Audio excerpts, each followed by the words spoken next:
Hi, Adam Odell here. In this video, I want to debunk the biggest myth about options, that they're risky.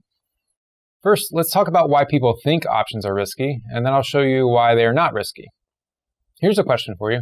Are all boats inherently risky? Since there are plenty of safe boats operated by competent captains, I'd say no, boats are not inherently risky. Sure, this boat, operated by this guy, that's risky. But this boat, operated by this guy, perfectly safe, I think. Realize this analogy can be applied to anything, really.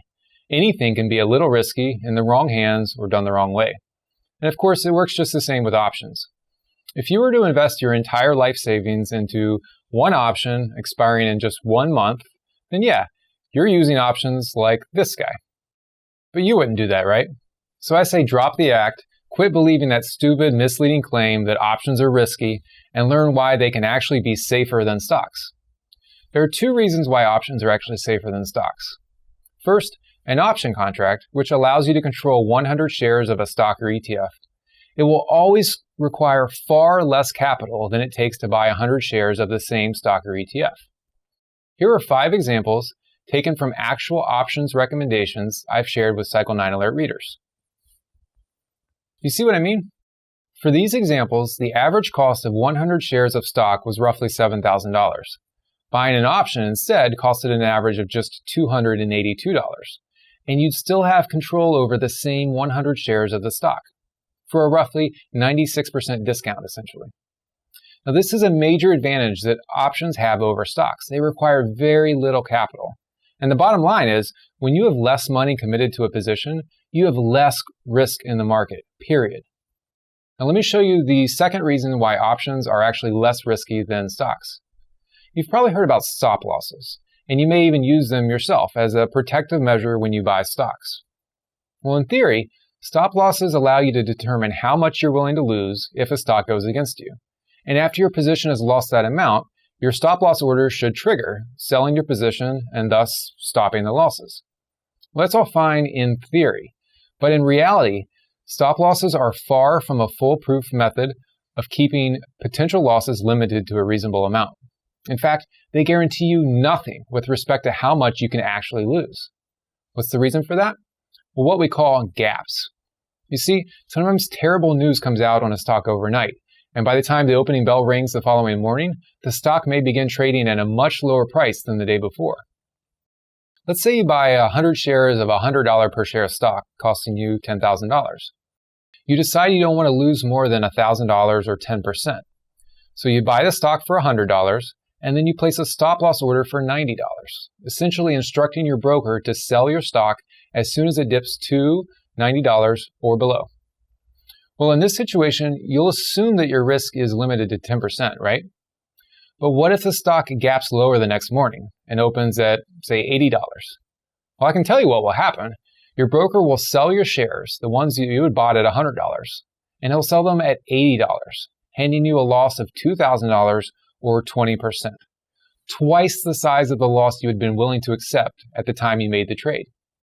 Now, you may think this is a lousy deal, and I agree, but that's how it works, and the risk is real.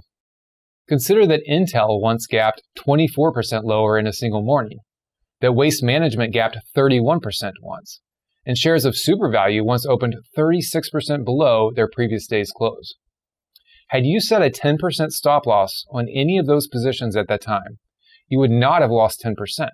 You would have lost 24%, 31%, and 36% or more. The bottom line is, when you buy shares of a stock or ETF, not only will it cost you thousands of dollars instead of hundreds, but there is literally no way to guarantee a limit on your potential losses, even if you have a stop loss order in place. Now consider how differently it works with options. When you buy an option contract, let's say for $250, there is literally zero chance of you ever losing more than that $250. It's impossible to lose more than that, even if the underlying stock gaps down one morning, and even if the stock goes to zero. Buying options gives you a 100% guaranteed, foolproof method of limiting your losses to an amount of your choosing, which you can decide in advance at the time you go to make the trade. Then once you're into the position, you can actually sleep well at night, knowing that your risk is 100% limited. And I don't know about you, but in a financial world that continues to prove that literally anything is possible, I think there's a huge advantage in trading an investment vehicle that allows you to fully limit your risk, no matter what happens. So with that, we've covered the first two advantages that options give you over stocks. One, options require very little capital, allowing you to keep most of your money safely on the sidelines or in other investments. And if you're trading a small dollar account, options allow you to diversify across a number of positions, something that isn't always possible with stocks, where 100 shares can cost tens of thousands. Two, options allow you to fully limit your risk, giving you 100% guaranteed potential loss control. So repeat after me. Options are not risky. Whoever told you options are risky was either a selfish professional who wanted to keep a secret to massive profits to himself, or someone who didn't know what he was talking about, or this guy. And now that you know better than to be scared away by options, you can actually learn something about how easy they are to trade and how much profit potential they can give you. In my next video, I'll tackle the second biggest myth about options, that they're complicated. I'll see you then.